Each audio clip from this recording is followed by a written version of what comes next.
know there is a big game coming up. I think the biggest game when it comes to London, that is Chelsea versus Arsenal.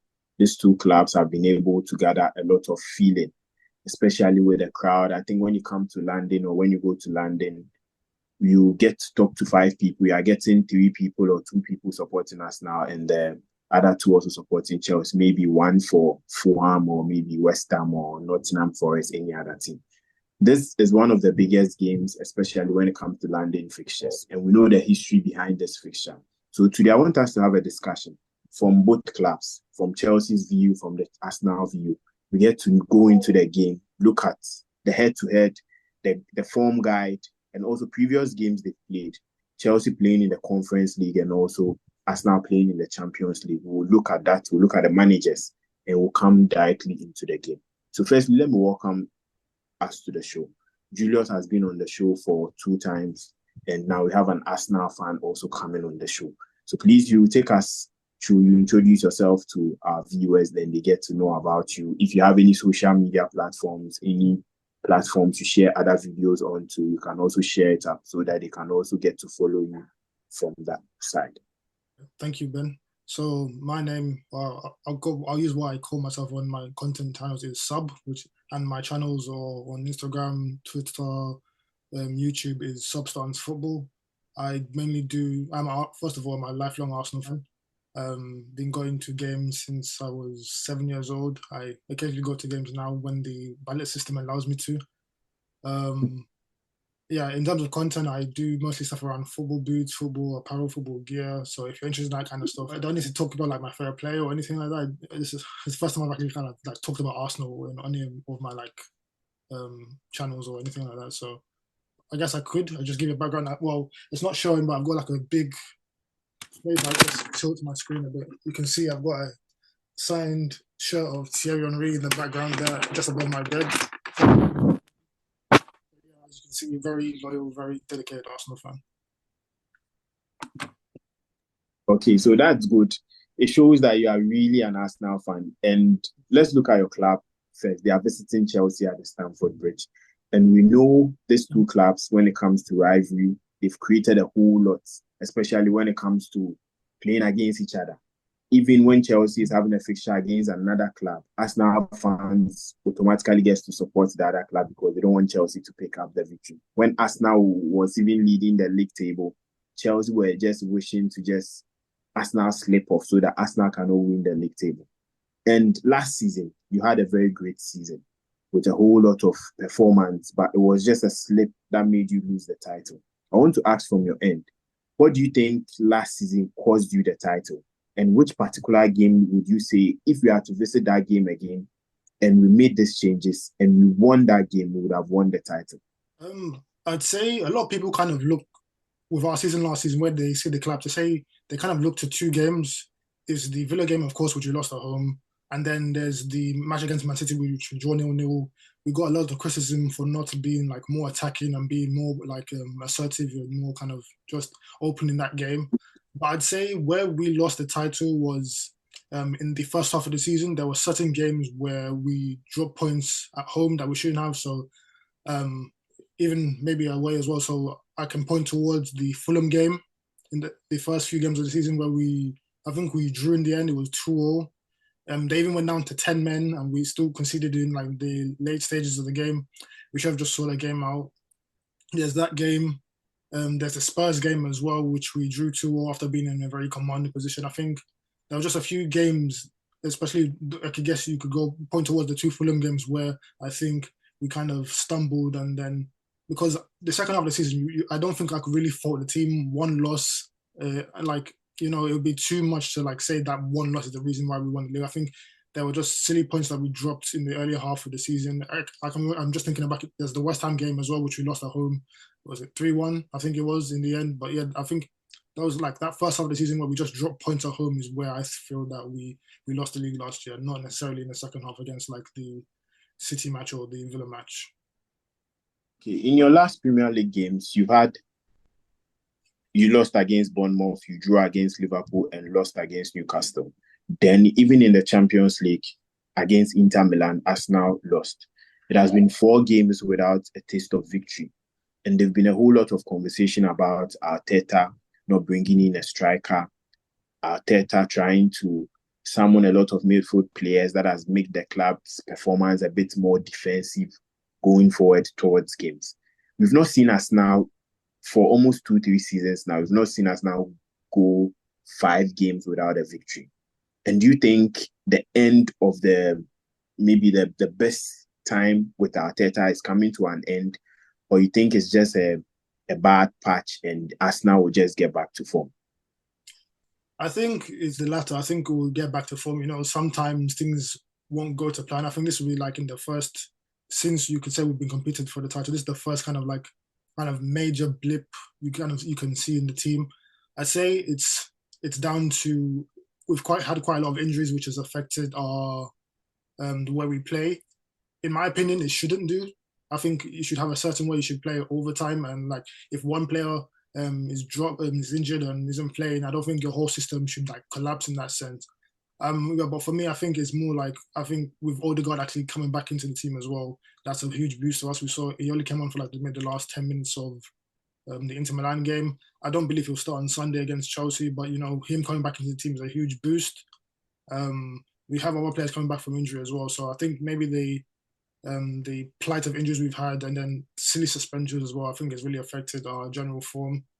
We've had a tough start to the season in terms of fixtures. I think that you could put there, but like if you're a team challenging for the title, every game is going to be like that could be the game that wins you or loses you the title. So I think in that sense, we should be better or should have be playing better than we currently are. Okay, Julius, with Arsenal's game against Inter Milan, after the game, Arteta said that if they had to play the same type of style against Chelsea on Sunday, they would pick the 3 points. And the last time Chelsea won at home to Arsenal was in 2018. It was a 3-2 win. Marcos Alonso got the last goal. And from 2018 down to 2024, Chelsea hasn't been able to get the victory at home against Arsenal. It has been draws, with Arsenal picking the victory. Do you think Arteta's words are something that should scare Chelsea, or you think it's just something he's saying to motivate the fans towards this particular game? So I think from a Chelsea fans perspective, this would be our toughest game so far. Um, and although we've played against City, we've played against Liverpool, we played very well in those games, I think. I think this is the sort of game where we're going to need to be able to win ugly if we want to. From a Chelsea fans perspective, I think this will be our most difficult game. Although we've played really well against Liverpool, City, we've lost those games. I think this is the sort of game where we're going to have to learn to sort of win ugly. And I actually believe Arteta when he says, if they played the same game against Chelsea, they're going to win because we haven't got that sort of setup, tactical or defensive setup at the moment. We're sort of working on our attack. You can see that in the phases of play, and we haven't been able to keep a clean sheet in a very long time. So to come up against Arsenal, who as Chris said, who've got one of the best players coming back in Odegaard, you know, this is the sort of game where we have to be solid defensively to be able to get something out of. Okay, so going into this game, we see Arsenal. The last time they came to the bridge, the game ended in 2-2. That game, everybody's watching the game knew that Chelsea could have won that game, but it got to defensive errors from Sanchez that made Arsenal come back. And we saw a player who Arsenal and Chelsea were both chasing, and Chelsea got him. That was Mudryk scoring a wonderful goal. Do you think this game at the bridge, though Chelsea is now a new reformed side, do you think Chelsea can have the upper hand over Arsenal? Because Arsenal gets to play Inter Milan coming back to England, while Chelsea had to stay in England playing against FC Noah. Do you think the travelling details also carries a good momentum for Chelsea to win this game? Yes, definitely. So I can see that being an advantage for us. And it's been that throughout the whole season so far, simply because we've got, a massive squad and, a big thing was made about us having a massive squad at the start of the season. But this is sort of the upside of having a massive squad where we're able to rest our first 11, for example, midweek, and then be able to pick fresh players to come up against the opponents who may have played during the week. So this is definitely the sort of scenario that would or could help Chelsea in this game. Okay, so Chris, I want to find out from you. Going into this game, there've been rumors from fans across the world that Arteta this season is trying to play, in quotes, a dark art of football, trying to get the 1-0 win, defend, and not open up for the opponent to score. As an Arsenal fan, the style of play of Arteta, if you are to rate it from 1 to 10 this season, how are you going to rate it? And also the rumors going around that he is trying to play a dark art football. What do you think about that? In terms of style of football, I guess if you want to use like the typical Arsenal brand, if you're comparing it to that, I'd say it's a 5. You know, we're used to, as fans, as a club, we're used to more kind of like flowing, attacking football. I wouldn't say we've got that this season, but I think on the other hand, when we've been like had that flowing attacking football, we've also been like very culpable defensively. So like to be able to be more defensively solid, I actually appreciate that a lot. I kind of use, it's a strange comparison, but when I play football, I like to be a lot more kind of defensively minded rather than like more offensively minded. So I can appreciate the defensive solidity that we have. So in terms of like, if you want to use the Arsenal kind of brand of football, I say it's a 5. But for me personally, I'd give it at least like a 6.5 in the sense that we're not getting some of the results that we probably should have. I'd say defensively, we've always been solid. Even the games where we've not won, I think we've been defensively solid for the majority of the time. Maybe it's just 1 or 2 blips, but it's more maybe in the attacking third where we are suffering a bit, which is why we've not won games that we probably should have. And in terms of the dark arts, I'll be honest with you, I kind of like it. I think it's a bit funny. You can definitely see there's elements of it where like David Raya takes a long time to take goal kicks. We take a long time to set up for corners, things of that ilk. But it's been going on for a while, but I think maybe this season is a bit more prevalent. So I'll tell you why it's gone on for a while. So when Ramsdale was a goalkeeper, was still Arsenal, wasn't too long ago, when he was the number 1, there'd be times where he'd go down.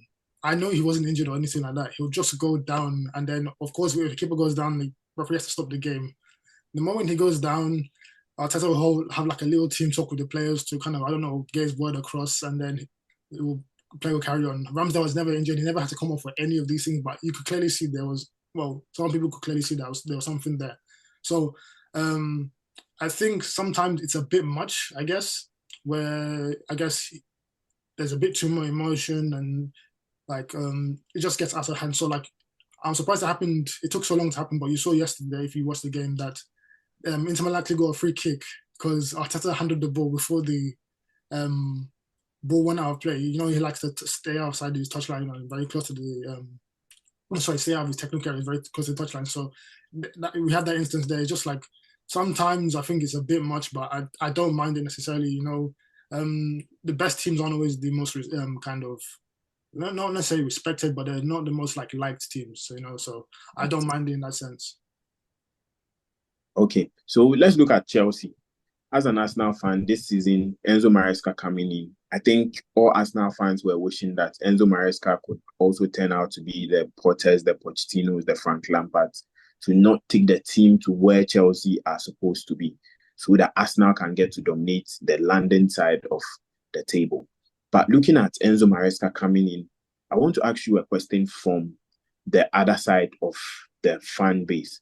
Looking at the Team A, Team B thing he's trying to set up, do you think it's a good approach towards a club like Chelsea, or you think as time goes on, the players from the Team B will start having that guilt that, okay, whatever we get to put in, we are not going to play. So anytime we come in, we wouldn't put in our best. And do you think it's going to create a conflict going forward? Because there are players in the Team B like Nkunku, who we all know is one top player from the Bundesliga. He has been performing well, but he's not getting minutes in Premier League games, bigger games. Do you think this Team A, Team B thing would bring a conflict going forward in the Chelsea team? I think it definitely will do, because, you know, all players have some sort of egos that we want to be playing the bigger games, want to be playing in the games like on Sunday. I think it'll work for now just because of like they need to get minutes somewhere. But I think going forward, this is what I think Maresca wants in a sense. I think he's a he's a manager just coming to the club, and I'm sure not all the players there he wants as such. I think I think he already has his mind made up on which players he wants to keep going forward and which ones we won't. Um, I don't know how much freedom he will have with the transfers in that sense, but I think the ones that aren't going to be happy with their playing time, they'll be the ones that will be, for the lack of a better term, shipped off in like maybe the coming windows.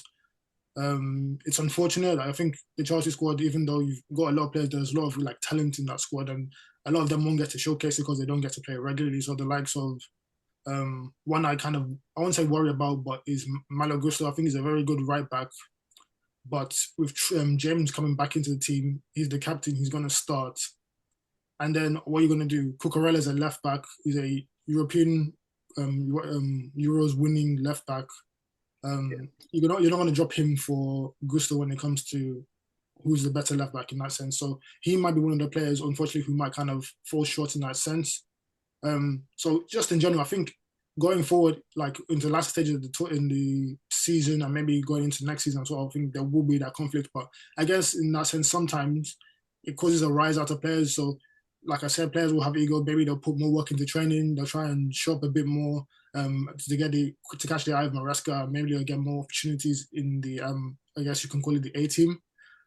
So yeah, it works both ways. You get players who will fall short because they're either not good enough or they've not shown enough, and then you get players who will perform better because they want to get more opportunities. Okay, so Julius, I want to find out from you the Team A, Team B thing. As a Chelsea fan, what do you think? Is it a cool thing that should keep on going? Because we saw against Newcastle in the EFL Cup where Cole Palmer was on the bench, where Chelsea were down. Every Chelsea fan watching that game wanted Cole Palmer to at least come in and help change the game, Chelsea picking the victory. But we saw Cole Palmer warming up and never had a chance to play. And rumors going around it was a Team B game. Chelsea was having a game against Man United that weekend, which Team A is supposed to play. And do you think these things would bring conflict? Or you think it's a good approach that would motivate those in Team B to perform well, to get a chance to play in Team A? And also, to end it, we've seen players in Team A who are not putting up the performance, but they are still getting the opportunity to play. So it comes back to the question, do you think this thing will bring a conflict? Because it's like, whatever performance you put in Team B, you are not getting the chance in Team A. So I think it's a balancing act to start with, mainly in management in general, across most industries. There's no one way of doing things. There's no black or white, if you know what I mean. It's always a balancing act where you have to find ways to please people. I think one of the advantages that we've seen with this sort of two-sided squad that we've had would be Pedro Neto, where he was allowed to sort of get a lot of minutes in the B side, and then sort of prove himself, like against Liverpool, where he came on and played well, and was able to kind of, now get into the A team. Yeah. I think it's a bit too early for us to start speculating that this might cause conflict, particularly also given our sort of recent history with injuries as well. One of the reasons why Chelsea actually underperformed in the last 2 seasons is not just because of the coaches or whatever. It's simply because we've had so many injuries to so many, really good players in the squad, like Reece James, for example. And so this is where Malo Gusto comes in. So this gives Reece James some sort of, resting period, just in general across the season, where we have quality coming on in place of Reece James, for example. So I think it's probably some sort of short-term fix to allow players to get fitter as well, while also not compromising the sort of quality of the team or the first 11. I think moving forward, I don't see this continuing. I don't see us having this sort of big squad with so many good players going forward, as it's probably not even sustainable for more than maybe 2 seasons or so. So I think on this occasion, it's more of time will tell. So let's see how things pan out.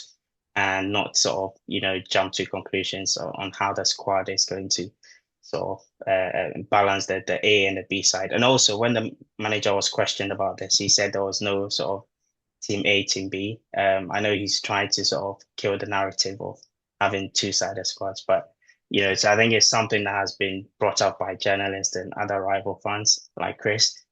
But yeah, so there you go. Okay, Chris. Let's look at a player in the Arsenal set, that is Thomas Partey. He has been a player last season. There were rumors of Arsenal trying to ship him out because they were looking at his injury records. Time he's been needed, he's injured, and a whole lot of things. And this season, he has performed really well, even at his natural position, even playing at the right back for Arsenal. And with his performance this season in the Arsenal team has caused a little bit of issue for him also home with the Black Stars team because Black Stars had a game. He was supposed to come down. He complained about illness, so he had to stay. Do you see him as a vital player going into the season?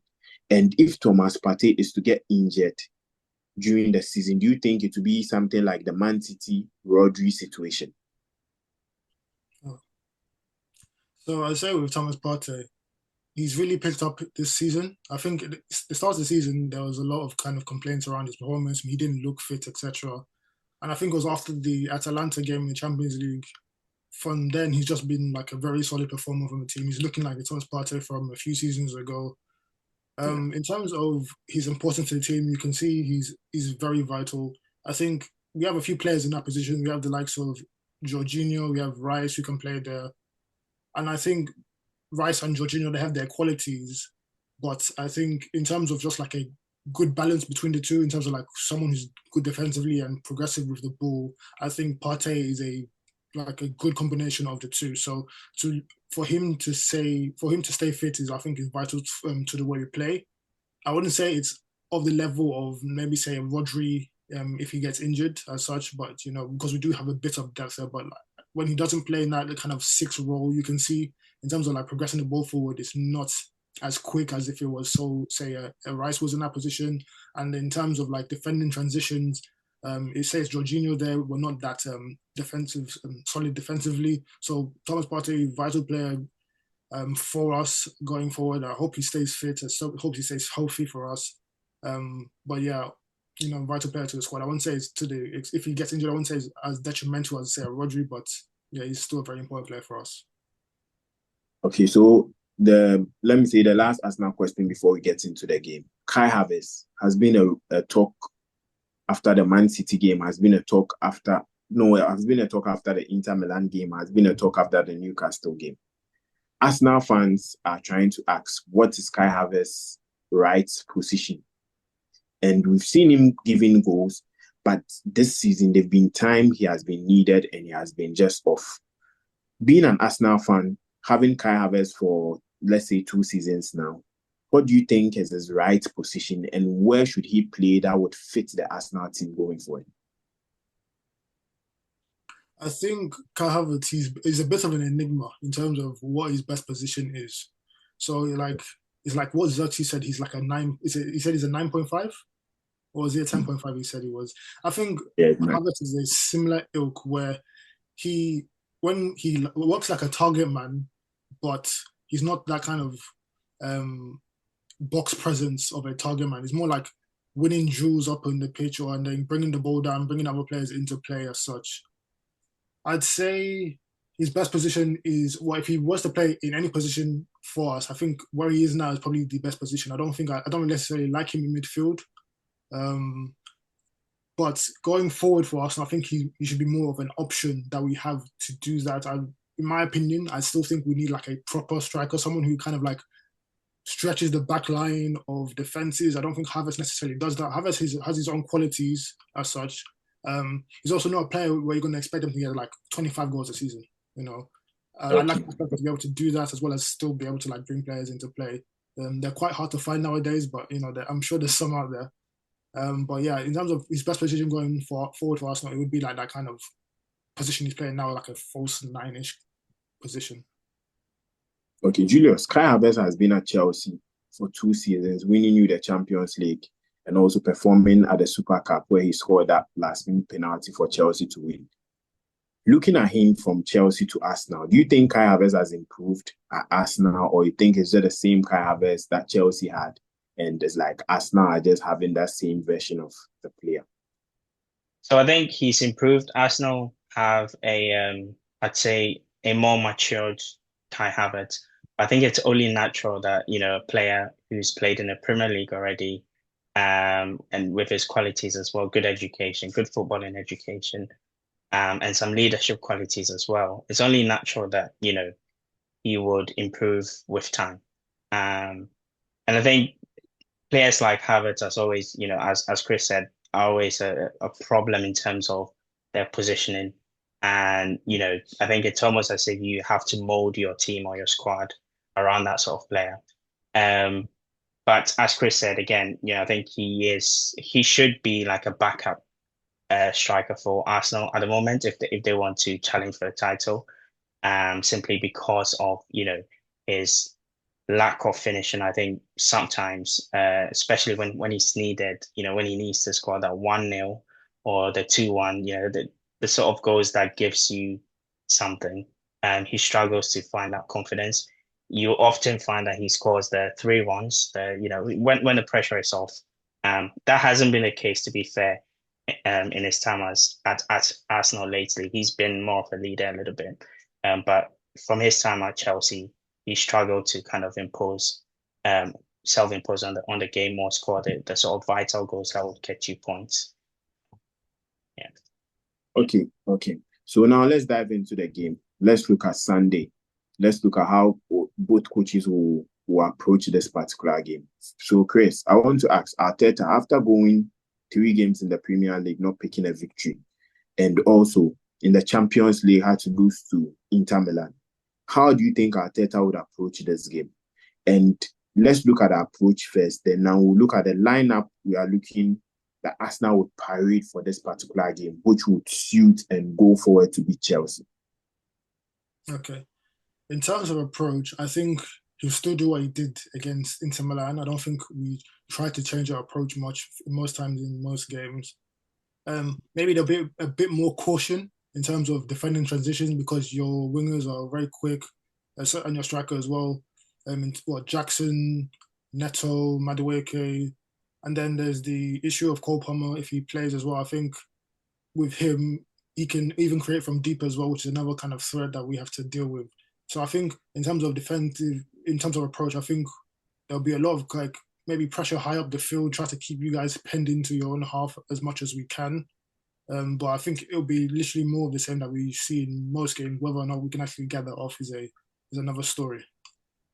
So, Chris, I wanted to find out, with the lineup going into this game, what players do you think, with Odegaard also being available, we saw him play some minutes in the Inter Milan game, what lineup would you put up against Chelsea, knowing they are going to the bridge to pick the 3 points?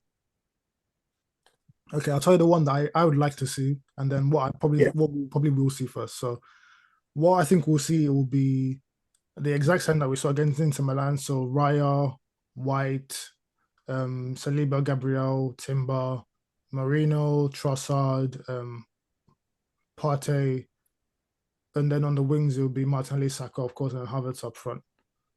Now, I think that's what we will see, should I say. That's the first, because I'm not sure if Rice is fully fit. I heard he had a broken toe. I don't know if he'll be available on Sunday. There's hope he will be. Odegaard, I think it's still a bit too early for him to get back into the team. He only played a few minutes against Inter, and then I think he only started training with the team maybe Monday or so. So I still think it's a bit too soon for him. Now, in terms of what I'd like to see, hopefully Declan Rice would come in. So we have Partey, Rice, and then instead of Trossard in that kind of like number 10, 8 role where we sometimes see Odegaard, I'd love to see Nwaneri play instead. Okay.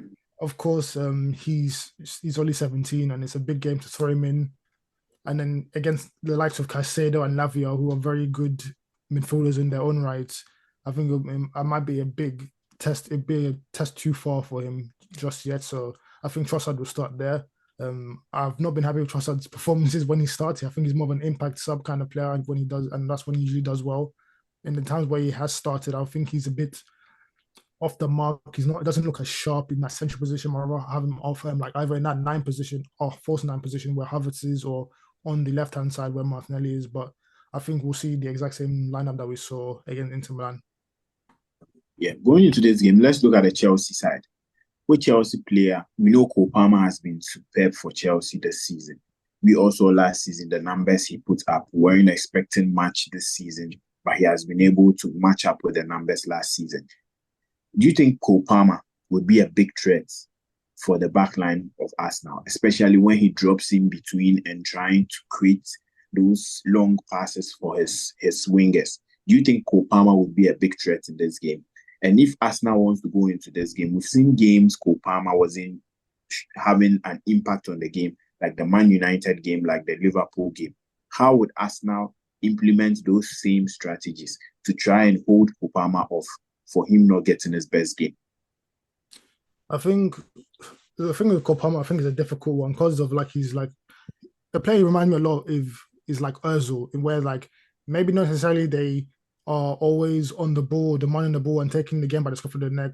They might not even have the best game, but they just need like one opportunity to just like thread a pass through that opens up the defense and things like that. So I think what we'll do is, I think in terms of the game itself, I think we'll control the possession most of the time, but it'll be the transitions where we need to be careful. So I think, I don't know if we'll have Rice or Partey closely marking Cole and Palmer during his transitions to make sure he can't turn or get his passes off. I think we'll do an okay job in terms of like keeping him under control for the most part of the game. But he's like one of those players. If you do keep him under control for say 90% of the game, he needs just that 10% to create a bit of magic, and that could be the difference between the two teams on the day. So yeah, I think in terms of just like structurally and tactically, I think we can contain him as much as we possibly can. But like I said, one loose ball and then he sees Jackson or Neto in space, and that could be it. But for the most part, I think we'll be okay in terms of like containing him. Okay. So Julius, let's look at the Chelsea team. Enzo Maresca, after resting players against Newcastle, came into the game against Man United, and most Chelsea fans didn't like the approach to that game. Even the way Chelsea set up, the in-game play was a bit slow. And going into this game, resting in quotes the team A for this particular game against Arsenal, do you think there will be something different compared to the Man United game because there's a London derby game? Or you think Enzo Maresca's team A will still come into the game and show what they are supposed to do? So I think my prediction for the back four, for example, I think that's where we're going to have a little change from the United game. So I think this time Cucurella will come in, and we'll see our captain, Reece James, on the right side this time. And this will obviously see Cole Palmer in the sort of right pocket, operating around the sort of Arsenal left side, where I believe Rice will be playing if he plays. So I think Cucurella will come in because we need a little bit of defensive stability. Also coming up against Bukayo Saka will be difficult. I think he did well in the England-Spain Euros final. So that's something that will play on Saka's mind. That's something that will play on the coach's mind as well. And also, Chelsea's right-hand side with Reece James will be solid as well. So that's my main concern about this game. Personally, if I was Maresca, would be to make sure that we are as solid defensively as possible. If we can prevent them from scoring, we have a good chance of winning this game. Because I believe, Arsenal's attack and the way they're going to approach this game, being under the spotlight, especially with their tactics being questioned and their approach to games, I think this is a game where they're going to have to come out and play. If they decide to sit back and give Chelsea the ball and still end up not getting what they came for, like 3 points, for example, that's pretty much most of their objectives for the season gone. And also, the pressure will pile up on Arteta. So I think this is a game where we have to, even though we're at home, we're going to have to play like an away side, if that makes sense. Okay, so I want us to look at something in the Chelsea setup between Lavia and Enzo Fernandez. We've seen games where Lavia had a chance to start ahead of Enzo Fernandez, and we've seen games where Enzo Fernandez in the beginning of the season had the chance to start. There have been rumors going around that Enzo Fernandez brings more of the attacking threat to the team, and Lavia brings more of the defensive stability to the team. Playing against Arsenal, which of these two do you think should start ahead of the other? So definitely, as I said, just I'd go for the one that would give me some defensive stability and some physicality in midfield against the likes of Partey and Rice. I think at least what we're going to have over Arsenal's midfield would be a little bit of pace and some sort of being able to control the ball in tight spaces. Lavia is good at that, and also at the same time gives us that sort of defensive stability, as you say. There's always going to be room for Enzo to come into the game and affect the game for sure, regardless of what phase we're in, whether we're chasing a goal or whether we need to control the game, control the ball. There's always going to be an option for Enzo to come on. Okay, so now let's look at your lineup going into this game. We've had a lot of discussions where you've raised concerns about Madueke not being impactful in games, and now he'll be coming against Timber. He'll be coming against someone who is not more of an offensive person. He's not going much forward. He's trying to stay and make the defense solid. Let's look at your lineup towards this game. What lineup do you think, when Enzo Maresca is to put up towards this game, Chelsea can get their A game and get to win against Arsenal at the Stamford Bridge? Yeah. So goalkeeper, no surprise there. I think we'll stick with Robert Sanchez, although he's cost us some points over the last few games. He's had moments, so we'll keep the faith in him at the moment. My two centre backs will be Levi Colwill and Wesley Fofana. They've been the most solid out of all the options we have, and we have a lot of options at centre back. And then on the right side, as I said, Reece James. On the left, Cucurella. As I said, because of the threat from Bukayo Saka, I'd go Cucurella. Two DMs, as we discussed as well, Caicedo and Lavia, for the reasons I stated. And also in front of them, Cole Palmer, if he's fit. If not, then I'll go with Nkunku, but I think Cole Palmer should be fit. And then on the right side, which is sort of where we're not 100% sure about, but I think Neto should be given the nod ahead of Madueke, simply because Neto has been in better form compared to Madueke. Up front, I'll go with Jackson, and then on the left, if Sancho is fit, then I would go with Sancho. I'd give him another chance. Otherwise, then perhaps we may have to bring in Madueke on the right side and move Neto to the left. So there are some variations in what I've given, but hopefully, it's clear from the back line to Cole Palmer and then Jackson, who's going to play. I think that the sort of changes that we may expect would be on the wings between Madueke, Neto, and Sancho. Okay, let's look at Mudryk. Last season in this particular game, he had to score a wonderful goal that's the left wing position. And we know Mudryk in games like this is an Arsenal-Chelsea game, but Mudryk comes into the game, especially because Arsenal had him and they wanted to get him to the Emirates, and all of a sudden Chelsea came in and they snatched Mudryk from Arsenal. Do you think this game is a game he needs to get to start?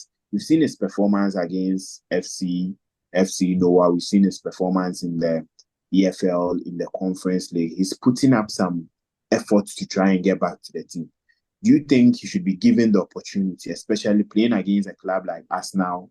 He wanted to move there and he had to change and come to Chelsea. Is it a big motivation for him to go in and put up his best? So I think, yeah, there's a good chance for him to get into the team against Arsenal. Given the history, as you've said, that's always something, I guess it's muscle memory. Or if anything, to be able to know that I performed against this team and I get the chance to do that again. I'm not sure about Mudryk, honestly. As a player in general, it's just, his maturity, he's matured, he's improving, but it's at a very slow rate. All the games or the good performances that you've mentioned are against much lower positions. and at levels that Chelsea should be way above and shouldn't even be competing at those levels. And so he's going up against Arsenal, who are well established Premier League team. So I'm not sure about him. And to be fair, another thing, as I've said, we need players who are going to be able to be tactically aware, close spaces, defend, track players back, make the right decisions when they drop deep. It's not always about going forward for attacking players, especially in these games. And I think these are sort of the sort of areas where Mudryk lacks a little bit. It will come, I'm sure, but I don't know whether we'll be patient enough as Chelsea fans. Okay, Chris, let's talk about Mudryk. I know he was one player Arsenal with Zinchenko was trying to bring him to Arsenal because there was that connection, and Arsenal were looking at bringing him to the right wing, to the left wing position to try and help Martinelli with the competition and become one of the best players for Arsenal. Mudryk, did Arsenal dodge a bullet, or do you think he's a player Arsenal missed out on?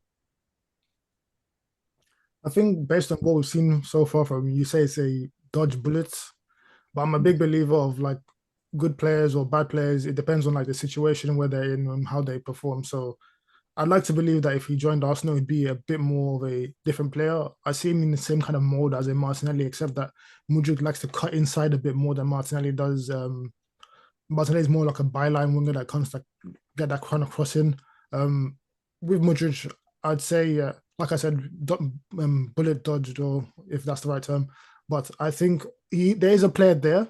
I thought with players like him, because of how explosive he is with his pace and whatnot, he's always going to be a constant threat in behind, or just to have that kind of weapon is very useful, even if you're not necessarily performing to a high level. I think sometimes it's a confidence thing as well. Sometimes you just need a run of games where you can slowly build your confidence and then you can get into your stride. Whether you get that at Chelsea, I don't know. But like I said before, I think if he was at Arsenal, I think he'd be I'd like to think he'd be a different player than he currently is. Okay. We've known this season in the top 5 leagues, the club with the most goals scored from set pieces. The club with when it comes to set pieces, their defending wall is Arsenal. Nobody can take that from them. And going against Chelsea has been a bit poor when it comes to set pieces, converting them and also defending against them.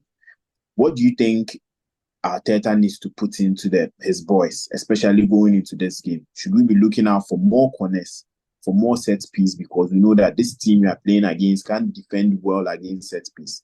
So is it an approach Arteta will try to get into his boys? Let's go in for more set pieces to try and get the chances and convert our goals. I definitely agree with you. I think they're going to pick up on that. They did the same thing with Tottenham. They saw the keeper was a bit kind of flimsy when it came to like claiming crosses from like corners and free kicks. I think this is something they probably worked on during the midweek and something they're going to try to capitalize on. So I wouldn't be surprised if it is a KG game that it's won from a set piece in this. So yeah, I think they're definitely going to be a lot of focus on set pieces. I think in the last few games, the delivery has not necessarily been the most consistent. I don't know why that is. Maybe it's just like players having an off day or whatnot. But I think there's going to be extra focus in this game from set pieces from Arsenal. So if you see a goal from Saliba, Gabriel, etc., I think it's going to be a likely source of goals for us. Okay, Chris, with one question everybody would like to ask every Arsenal fan. This season, is Arsenal going to win the Premier League? Even being on fifth now, do you still believe that Arsenal can win the Premier League this season? And if they don't win, what will be the situation of Arteta? Because he has been there so long, giving you guys the feeling of the second place, getting close to the Premier League. If he doesn't win the Premier League this season, do you think Arsenal should find another manager to just take them to that Premier League season? So you answer my question from, are you confident you are going to win the Premier League? And if you don't get to win, what is the way forward for Arteta? In terms of confidence, I'll give you a percentage. I'd say at the moment, based on where we're playing, I'd say we're about 65%. I'd say if we can stay in the race until January and then see what we do in terms of recruitment in January, maybe I'll be a bit more confident whether or not we can win. I think it's still possible that we can win the league. Well, what is it, 5 points behind Liverpool or so? So there is that deficit. If that deficit was to use City, I'd be a bit less optimistic just because I know what they can do in the second half of the season where they can just go on a ridiculous winning run. Liverpool, there's definitely not to be underestimated. They're playing well, especially with a new manager as well. So I wouldn't rule them out completely, but I'm a bit more confident chasing Liverpool rather than being that far behind City just in here in the situation we are now. But yeah, I'm confident we can still win the league, but 65%. So I don't even sound confident when I'm saying. I'm trying to like convince myself as I'm talking to you. But yeah, say 65% if I could give you a figure. And in terms of if what we should do if we don't win the league, it's I don't think we should sack him. I really don't. I think it's more until the situation is untenable where I'd say, yeah, it's time for him to go as such. I know Arsenal fans were desperate to win the league as such, but for us to sack Arteta, I always like to ask people, if you were to sack him, who do we bring in? Who can instantly take us to the next level that is out there and that's readily available that would join us? So I'm not the one for sacking my manager for the sake of sacking them. I still continue on with Arteta. I guess what would be interesting to see is if the players still believe in this project after us not winning. If we were to actually just go trophyless, not necessarily in the Premier League, if we win the Carabao Cup, maybe there'll be a bit more optimism in the club and the project itself. But if we were to go another season trophyless, will the players start questioning whether this project is correct for them? So you have the likes of Saliba being linked to Real Madrid. Is that something that might come to fruition? There's just fringe players as well that they're always on the cusp of necessarily breaking into the team, but they'll leave, and then how do you easily replace them? And there's players on loan who we can't just seem to get rid of, the likes of Tavares, Lokonga, Vieira. What happens to them when they come back? There's a lot of players who's I think their tenures at Arsenal are up in the air, and there's a lot of players where you question whether or not they will still believe in the project. So, like I said, Saliba. There was talk of Gabriel almost leaving at the start of last season to Saudi. Is there any more chance of that? Any like players leaving after Saudi? So like to give you a answer to your questions, like I don't think we should sack him, but it'll be interesting to see what will happen in terms of the squad belief in this project going forward if we do not win the league. Okay, you made a statement about if you are to maintain at least the position to January, then in January you take it from there. Which additions do you think in January, if Arsenal are to bring into the set, would make Arsenal win the league? So you can tell me maybe a player you think, if this player has been included in our squad, it gives us the stability to now overturn the league, push Man City aside, Liverpool aside, and just go on top of the league. So there's two positions where we should have recruited properly in the summer, but we didn't. So it'll be left wing, and then I say a striker. I think those are the two positions where I'd say we recruit the most, or we should recruit. So left wing, there's been a lot of talk of Mohamed Kudus. I'd like to see him at Arsenal. We were linked with him before he joined West Ham. And there's talk of him falling out of Lopetegui, and there's strong links for him right now. So I'd like to see someone of his ilk joining Arsenal in January if we could make the deal possible. As a striker, there's a few options. There's obviously Gyökeres at Sporting Lisbon, whether or not that's feasible financially in January. Even the Kudus one, I'm not even sure that'll be feasible in January. But like, if I could pick someone, there's Sesko as well, who were linked with heavily in the summer, but he's recently signed a new contract with Leipzig. So it'd be if I could give you, if you want one, I would say out of the two, I would say Kudus because he has that Premier League experience already. So that adaptation period wouldn't necessarily be a problem. Gyökeres, he's just the flavor of the month at the moment in time. Like people have been talking about him. He scored the hat-trick against City the other day as well. It's whether or not he can actually adapt to the Premier League. People will question it. I think he'll definitely already be an upgrade on like Havertz in terms of like we just need a striker who can be someone who can stretch the back line of our defenses. So yeah, those two, Gyökeres and Kudus, those will be my two. Okay. So Julius, let's look at the Chelsea side. This game is a good game, though Chelsea has shown in game out that performance, possession, a whole lot of things. Enzo Maresca has made a lot of changes to it. But we saw the Man United game where everything went silent. We couldn't see the Chelsea we've seen from previous games to this game. Do you think the players are maybe tired, or the United game, the history behind the whole Man United game just came into the play and everything just went as normal as it's supposed to go? United are supposed to score, Chelsea would equalize, or Chelsea are supposed to score, United will equalize, and the game will just end in a draw? Or you think the players are getting tired with the structure and also the system? Uh, I can't believe you're asking about, whether the players are tired or not. I mean, we're only 10 games into the season, and we have a big No, squad. talking So about tired, meaning you see the system is being played in a way that we know Chelsea will try to break the lines with yeah, passes. And now it's like the opponents are getting to notice a whole lot of things. So we saw against United, Jackson wasn't at his best because he wasn't getting those spaces to get those runs. yeah, So they get tired because they try to improve or try to impact the game, but they are not getting those spaces they need to improve the game. So yeah, United, we saw in the second half, Cole Palmer was a bit lost in the game, which we felt like, okay, there's not a normal or regular Cole Palmer we get to see. So they getting tired of, okay, we should try and change the system a bit to make our opponents now guess what we are supposed to play. yeah. I understand what you're saying. I guess it's the question of or the situation where we're trying to do the same thing over and over again, Yeah, not getting the result, and then we keep trying.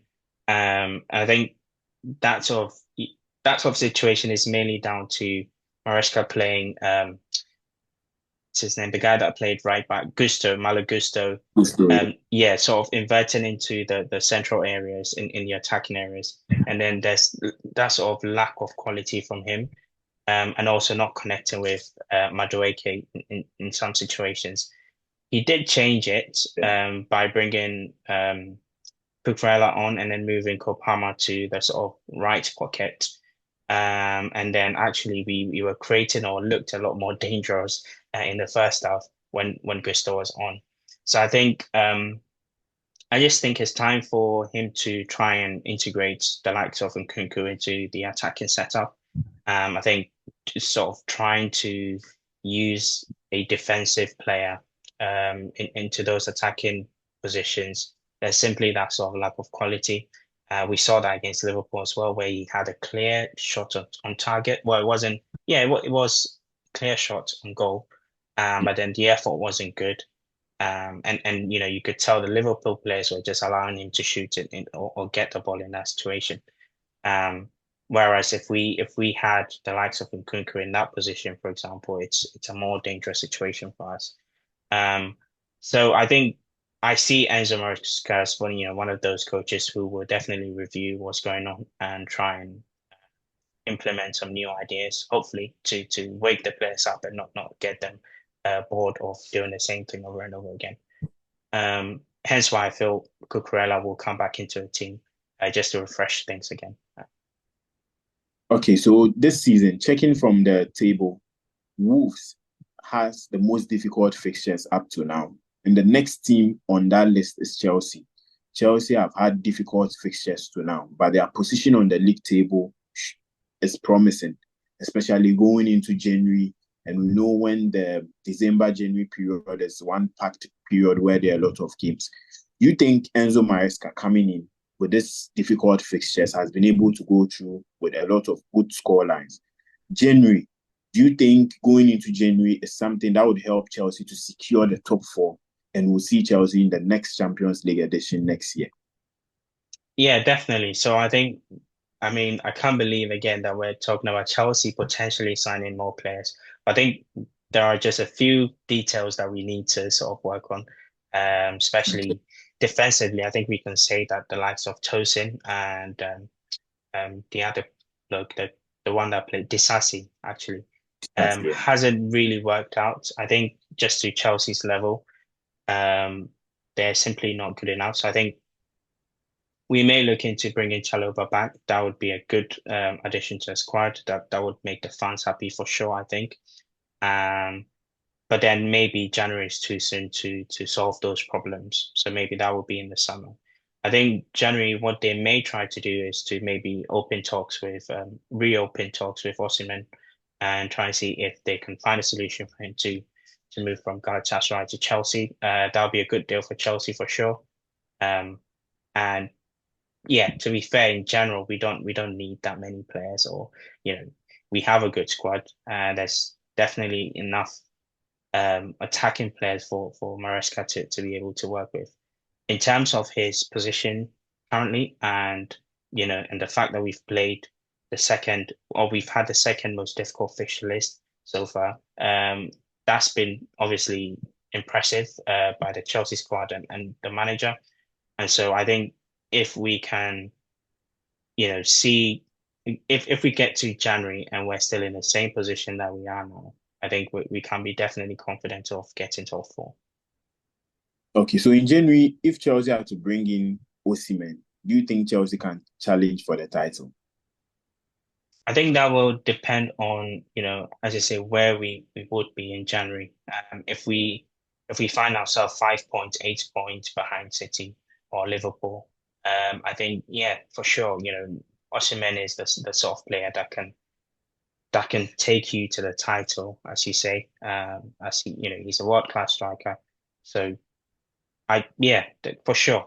It's hard to believe, I know, because of where we've been in the last couple of years. If we find ourselves, as I say, just a few points adrift, then yeah, there's no reason why, especially if Arsenal consider themselves 65% chance of winning the title, then surely Chelsea should also be in that conversation. Okay. So Chris, I want to find out from you. On Sunday, Chelsea versus Arsenal, what do you think the scoreline would be? I'm going to say 2-1 Arsenal. I think we'll concede first of all. But I think we'll come back into the game and win 2-1. Okay. And which players are going to score their goals for Arsenal? So I'm going to go Martinelli and Saliba. Those are my two. So Julius, on your side, Sunday, what do you think the scoreline would be? This is going to be a difficult one. I'm going to go for a 1-1 draw. I think this is the first time I've predicted a draw for Chelsea for a long time, especially at home. But I think this, as I say, this will be a very difficult game for Chelsea. And hopefully if we can score and just keep Arsenal at bay and just concede one goal, that will be a good result for Chelsea. Okay, and who do you think would be scoring for Chelsea in the 1-1 draw? So I see Jackson getting a goal against Arsenal. Okay. So thank you, Chris, and thank you, Julius. Chris, this is your first time joining us, and we are looking out for if there is any Arsenal game, we'll try to put you on and get your in-depth analysis on the game. Julius has been one of our best people on this show, trying to give us every detail we need on Chelsea. So thank you both for joining the show and helping us to understand your club you support, giving us in-depth details on what we should expect, especially going into this game of Chelsea versus Arsenal. We are looking forward that at the end of the game, we get to meet with you and get to review the game and get to know from both sides how you were able to analyze the game. So thank you for joining us today. Thank you. All right. Thank you. Cheers.